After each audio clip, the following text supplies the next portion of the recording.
Hey, my name's Eddy. I'm owner of Eddy's Emporium, a TCG store, and today we're speaking about buying Japanese. That is the product, finding supplier, the buying process, shipping, the pros and cons, and why it's a good year and a bad year to kind of get into this. I'm also speaking from my perspective here. So, why Japanese? Quite simple at the moment. I suppose if you're watching this, you're probably well aware about the English situation. It's a battlefield. I don't think I've seen stock on a store shelf in about 2 months that hasn't kind of been like tapped. And I think that is just due to the crazy hype, which is great for the hobby in terms of, people getting into it, but also, the people are taking advantage of people within that hobby. The great thing about Japanese is, firstly, majority of sets come out early. Usually it's about 2 to 3 months earlier. Exclusives. It is usually cheaper than English, in general. But obviously, as the English market has been getting crazy at the moment, everything's inflated. The Japanese market has increased. I'm a byproduct of that. I've looked at wanting to do a TCG store forever. I've been doing eBay, and now I'm looking at kind of seeing what other avenues I can do. And Japanese is the avenue. So in this video, I'm kind of going to go down finding the supplier, the buying, shipping, and as of this time of recording, the shipment that I've currently ordered is about to be shipped. So it's a good time to kind of get this video in for the kind of the expectation versus the actual when it comes in. And then obviously kind of the pros and cons and kind of costs revolving the overall process. How do you kind of go about finding a Japanese distributor? Because we all kind of know the traditional English method. That is kind of like you get a TCG, so you usually have brick and mortar. You apply for an English distributor. They'll give you your cards, you'll sell on. With Japanese, it's a bit different. The equivalent of say Smith's Toy Superstore, Argos, anyone else that wanted stock Japanese product technically cannot. And that's because they are, the Japanese Pokemon market only sell in-house within Japan. That means there's people like me within Japan who will buy product and then sell it on to people also like me in the UK and around the world for just above market prices. And that's where this opportunity kind of comes in. When I suppose I was dipping into this whole process here, I was watching a really, really good YouTuber. Check him out, Eddy. He has really good content revolving similar things like this, where he'll walk you through setting up a business, kind of pros and cons, and the reality. And I think that's where I want to go with this. Obviously, call it a British twist. To find a Japanese supplier, you are kind of faced with putting yourself out there. And that's by kind of looking on social media, social platforms for people who sell TCG products within Japan. Then you're essentially faced with kind of just dropping them a message, kind of going, hey, I kind of want your stuff. Will you sell it? And obviously there's a lot of people in Japan who do this as a full-time business because there's so much demand. So the great thing about that is it's ambiguous, but there's a lot of people. Obviously be aware of scammers, but there is a lot of reputable businesses that kind of post kind of references. You can ask for them. And obviously you've got kind of trusted Facebook groups where you can kind of go into these agents. I won't do too far into it. You essentially just type in Japanese TCG supplier on Instagram and people will pop up. It's literally that simple. Once you kind of find that person or you're just speaking to people, they'll kind of give you either daily lists or they'll update like a Google Drive sheet where they'll kind of give a price breakdown. That's really good. And I suppose me coming into the business or the market of Japanese, it's quite daunting because when you're kind of faced with yen, 100 yen, seems like a lot of us is thinking dollars, pounds, but actually, talking pennies. So you can look at, one product with one supplier and think, wow, 250 yen more, like that's crazy. But in reality, it's not. If that is going to be the difference between kind of finding a reputable supplier and going with probably a less reputable supplier, I recommend you kind of revisit that. So I created essentially a Rolodex of people I'm speaking to, whether they've got a link to a Google Drive so I can go back and reference that in the future if I do need multiple suppliers or, for whatever reasons need to make an emergency order. I'm not kind of bottlenecked by having just one person. So once you do have that individual, you'll kind of go through that negotiation process of how you want to order. The buying process, it's a bit of a weird one again. Usually Wise or PayPal Goods and Services are the two key players in this area if you're wanting to buy. Like myself, I highly recommend doing PayPal Goods and Services for the first time you are purchasing.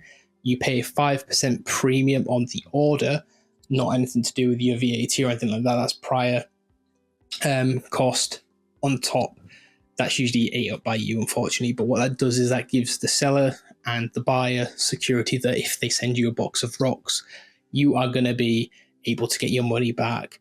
You're not putting yourself out there completely alone. And that's a really big risk for a person starting out. I know I was incredibly nervous. Obviously, I've still not got my product at time of recording. So, while I've got that PayPal Goods and Services, it'd be a really big faff on if I hadn't done my due diligence and any background checks to kind of really make sure that, if I do believe that this product's going to arrive in the next couple of days, it does. There's obviously other areas of the business as well that you want to check. There's no kind of business requirement, a sole trader within the UK. So I'm just looking at just buying and selling, paying tax on the profit I make. And that will obviously, expand into probably a limited company at some point. And that can be an entirely different video that I give you. When we are looking at the shipping and the import rules, it can vary. Usually when shipping is included, they'll give you a separate price on top of your order. I think for my current order, it's about 28 boxes to 30 off the top of my head. And it's about 16,000 yen.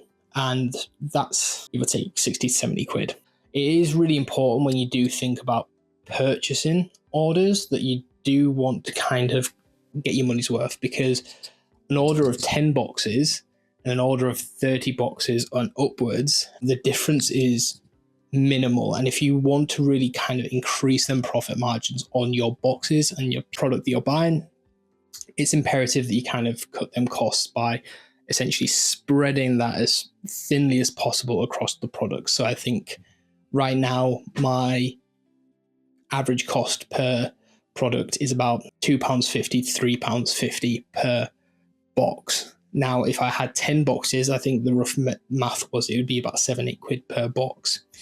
And when you're working with suppliers, they dictate the, whether it's DHL, with FedEx, and it usually is insured. Obviously, double check with your supplier at the time that you have that protection. Even if you are protected by PayPal Goods and Services, it's just obviously smart just to make sure that you're not going to have a faff on with somebody sending your products by fax.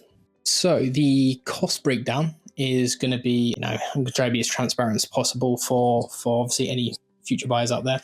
For me, it was the total cost of around just shy of £1,200 for the order. That's including shipping and the product.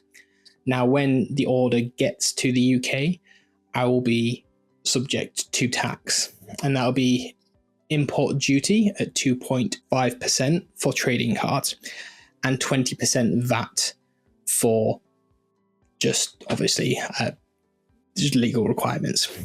If you do things right and you communicate with your client in advance, and again, I could have done this wrong, by time of this, my product's arriving, I could be charged an extra 2.5%. You can remove that 2.5% duty with the right commodity code when importing from Japan. Now, it's important that the supplier is in the loop from the start so they can add on the invoice and any shipping documentation. So when, say, FedEx give it to the UK and UK customs look through it, they kind of see, okay, yeah, it's Japanese product, it's within the origin of Japan.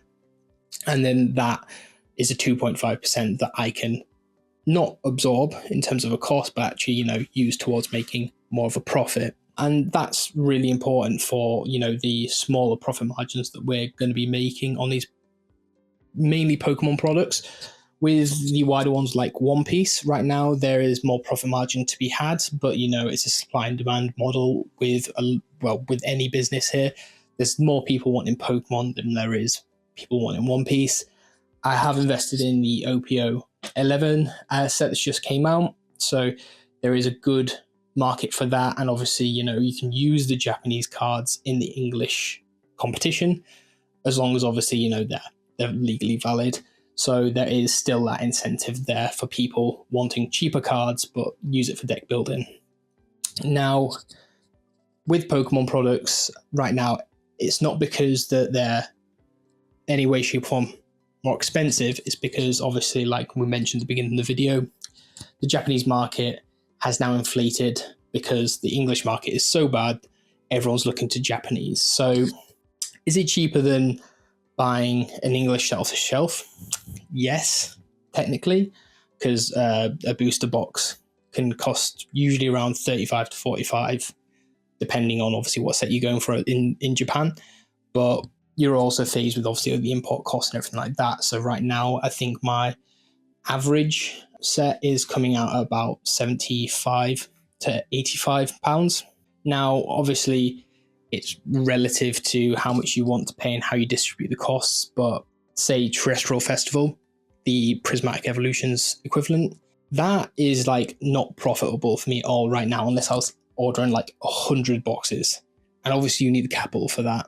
That is not something that you are going to be able to do off the bat. I'm certainly not able to do. If you are, you know, fantastic, good job, while you're starting up a business, you sound minted.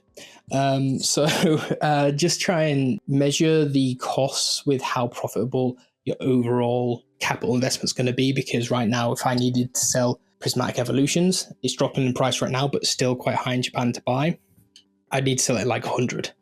And right now, if that had a big reprint and dips, you know, depending on how heavy you go into that, you can lose money. So right now I'm playing it safe, but it is really important to kind of be aware that the price you're paying in Japanese yen is going to be vastly different to your total cost in British sterling. So that's it for the end of this video. I mean, let me know if you've ever imported from Japan or you're thinking about importing, and if there's anything that I've covered in this video you kind of want me to go into a bit more detail on, let me know. And you know, your feedback's always welcome. If there's anything you want me to cover, I'll probably do an unboxing of my Japanese shipment, see whether I've got rocks or I've actually got the Japanese product that I paid for. And yeah, this page is going to really go somewhere. I'm not exactly sure what direction, but we're going to be covering kind of the business experience, the products, obviously anything news related, the TCG, and anything that I can do to enable you to kind of do similar things that I'm doing right now. Because if I can do it, you definitely can do it. So yeah, I'm really looking forward to starting this journey with you, and yeah, stay tuned for more.